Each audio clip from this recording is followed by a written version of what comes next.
Hi, this is Brian Bieron with PlatformEconomyInsights.com, and in this briefing I'm going to try to provide a quick update on the competition issues that are emerging in a couple of big Asian digital markets, in particular Japan and Korea.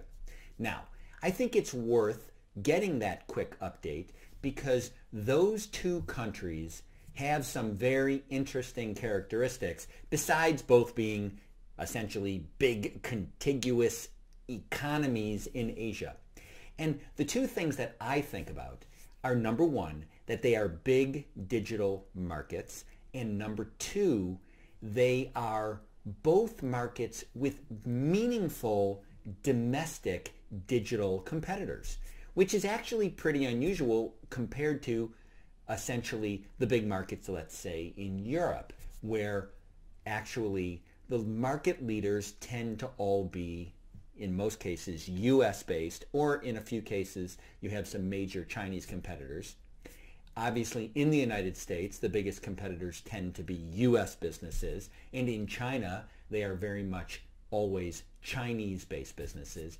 But in Japan, you have, which is, by the way, Japan is, by the way, considered to be the fourth largest e-commerce market in the world. Korea is also a top 10 e-commerce market. In both Japan and Korea, you have major domestic digital businesses, real giants in those markets, along with US players who are major competitors, the giant GAFA US businesses, Google, Amazon, Facebook, Apple, and also in some cases the big Chinese businesses as well are major players. So it's an interesting place to look at what they're doing when it comes to competition policy. So, in fact, in the digital space, you have a lot happening in both places. So let's quickly hit on the highlights. I'll start with Japan because you have two things going on in parallel. One has been the creation of what's called a headquarters, which I take it as meaning sort of a working group in Prime Minister Abe's cabinet. So he's created a cabinet level task force focused on digital giants and public policy. They are putting together what is described as a legislative proposal that they are going to submit to the Japanese Parliament, the Diet, in early 2020, might even be January.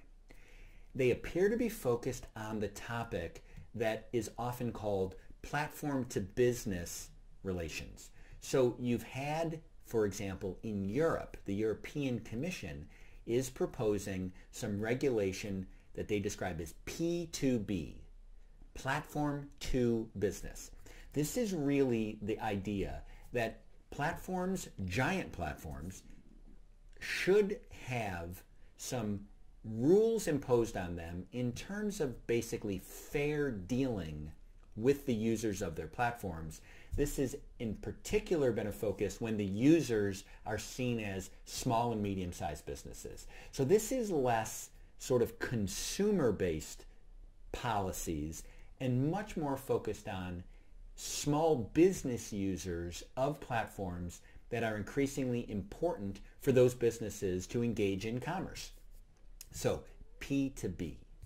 So they are putting together what is described as a proposal on this kind of platform fair dealing, this kind of P2B set of policies that we are apparently going to see in early 2020. There have been recent reports that the Abe cabinet headquarters, the cabinet working group, has been meeting with both the big domestic businesses, and in the tech space, the big domestic businesses include SoftBank with its Yahoo Japan business, also Rakuten, which is, along with Amazon, the top commerce site in Japan, digital enabled commerce.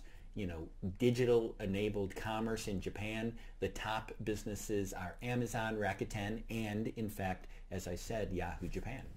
So the cabinet group has been meeting with both the big domestic players and also the large U.S., the foreign businesses, on what this proposal is likely to look like, getting feedback, and potentially, I guess, maybe they will make changes based on that feedback before they go forward with their legislative proposal in the new year.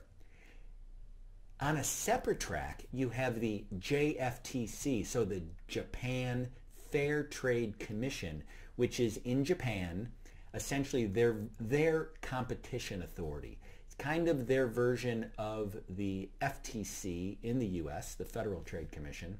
You have the Japan Fair Trade Commission. The JFTC is engaged and has been this year engaged in what's basically their version of a rulemaking process related to what's described as essentially applying the Japan anti-monopoly law to the issue of digital platform data and privacy practices.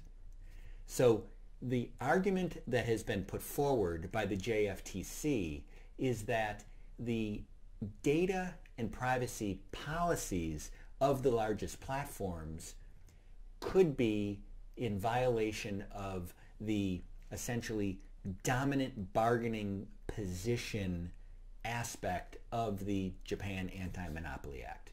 That essentially the terms and conditions related to data and privacy of the largest platforms are a reflection of those platforms' dominant market position, and as such can be violations of the Anti-Monopoly Act. This would be a pretty big and dramatic change in how monopoly law was applied to businesses in Japan in the context of their data practices.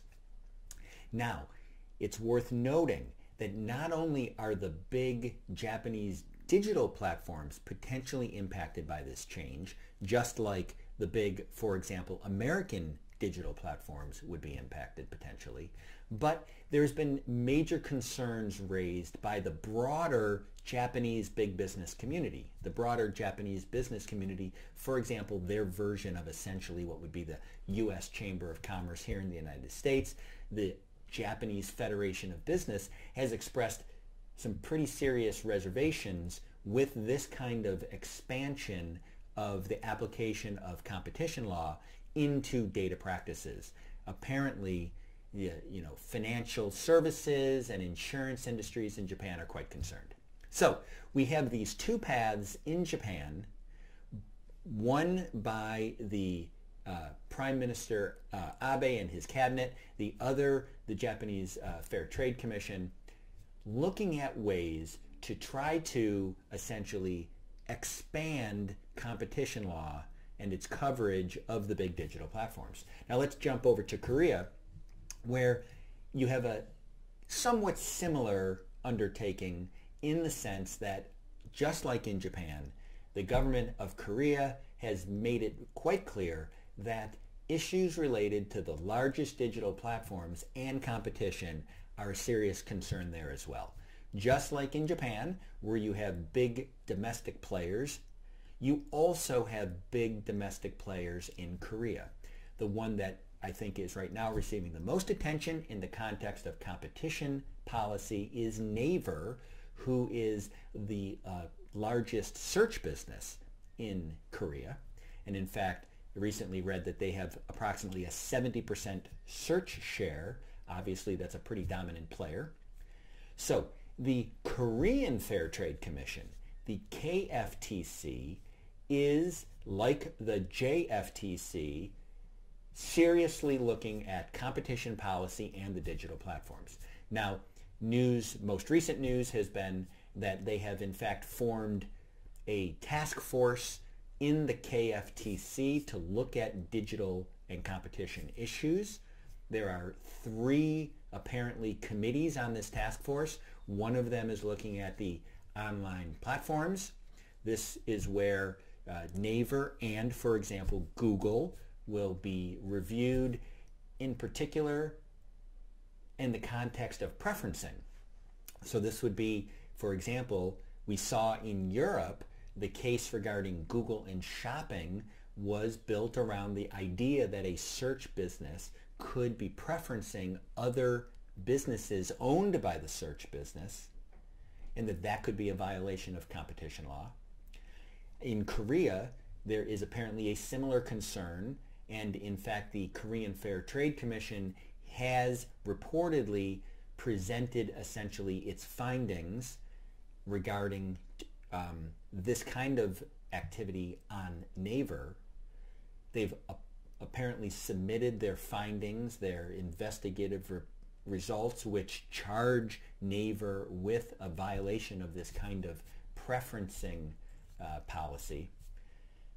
And so you have Naver under review by the Korean's Fair Trade Commission's Digital Task Force.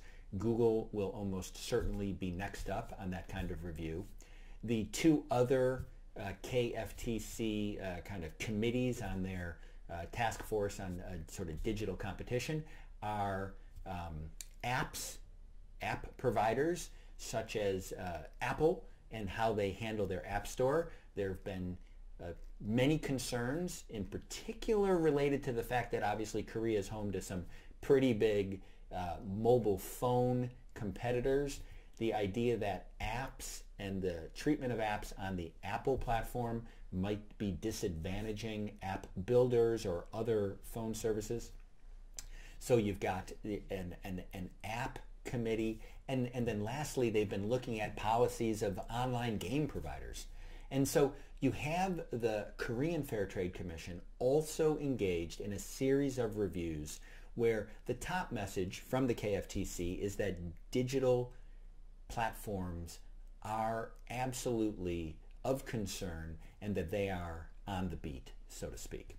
Now, one last thing, kind of a way to bring this all together, is in fact that there has been a very recent announcement of a merger proposal between the Yahoo Japan online service and a communications app called Line, L-I-N-E, Line, which happens to be the messaging app that is most popular in Japan.